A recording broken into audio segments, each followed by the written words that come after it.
After over a 6-hour delay, the tournament was called after 54 holes with 22-year-old Nasa Haraoka, your 2021 champion, taking home the cup and $300,000. Haraoka led after each and every round at Highland Meadows, starting the event 10 under par. After 3, the Japanese-born golfer was 19 under with a 6-stroke lead on the next golfer. Elizabeth Zokol and Mina Haragai were the highest American finishers, tied for second with Austin Ernst, Brittany Lincecum, Danielle Kang, Stacey Lewis, Jennifer Kupcho, and Jarena Pillar in a 6-way tie for 9th, along with 2018 champion Jasmine Suwanapura.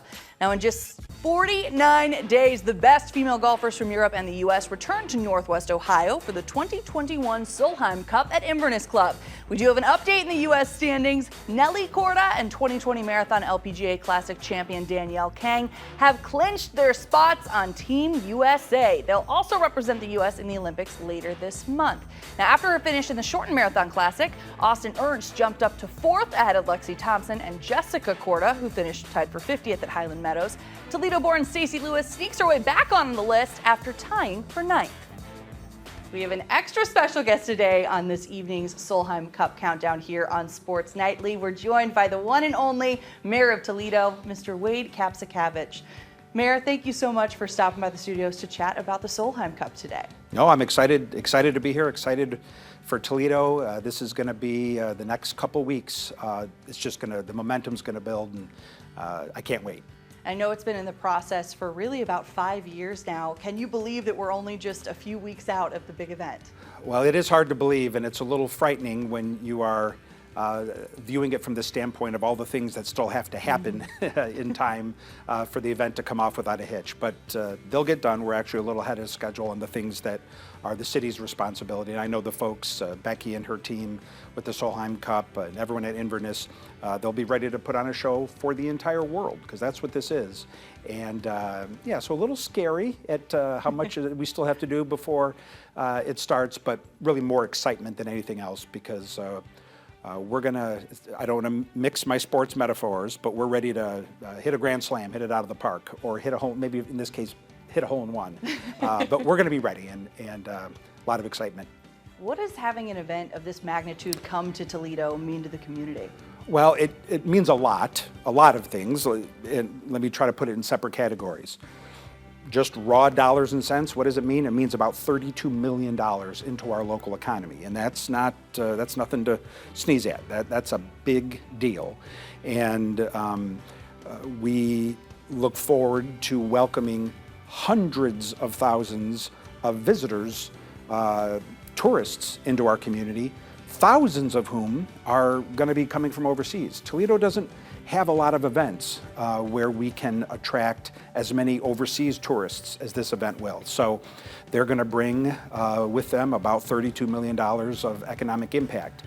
As a sense of scope, Jeep Fest, which we're doing in August, and we've done 4 or 5 times now over the last couple of years, is a wonderful event, fantastic event, brings in people from all over primarily all over the country. There's a few international guests, but it's more of a national tourist attraction.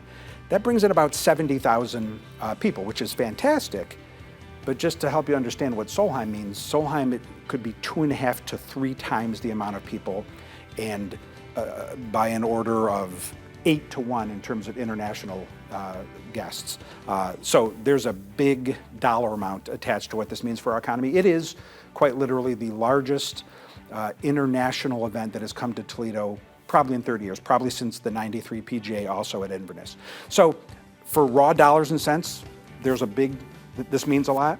But I think also just for the psyche of the community. Toledoans should know that our city can pull off events like this, that we don't have to take a backseat to anyone when it comes to a international event, a worldwide event, with a golf course that is ranked in the top 25 in the entire country. We can pull it off. We can do big things here in this community. And so even for from the psychological standpoint, I think this does a lot to the attitudes of Toledoans. Sometimes, and lifelong Toledoans will know what I'm saying, sometimes we can be our own worst critics. Sometimes we can be hard on ourselves. And so an event like this is our opportunity, maybe even to remind ourselves that we can do big things. We got some good things going on here in this town, and this is a chance to remind ourselves of that and to show the outside world also. For some of the spectators and fans that do come into Toledo for maybe the first time, what do you hope they take away from their visit?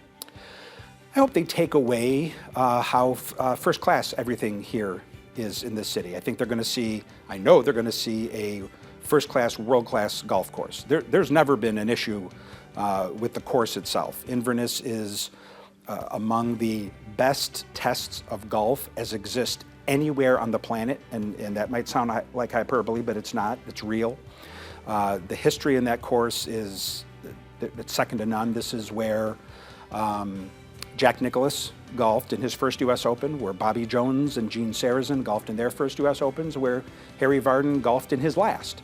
The 6 majors that have been hosted at Inverness, I think there's only 5 or 6 courses in the entire country that have hosted more majors. You really can't tell the history of golf without including Inverness. And the course has always been world class. Now that the members have lengthened it, and they brought in Zimmer, the superintendent from Oakmont, a couple years ago, and has made some improvements to the course that would rival any course on the planet. So I know they're going to see that.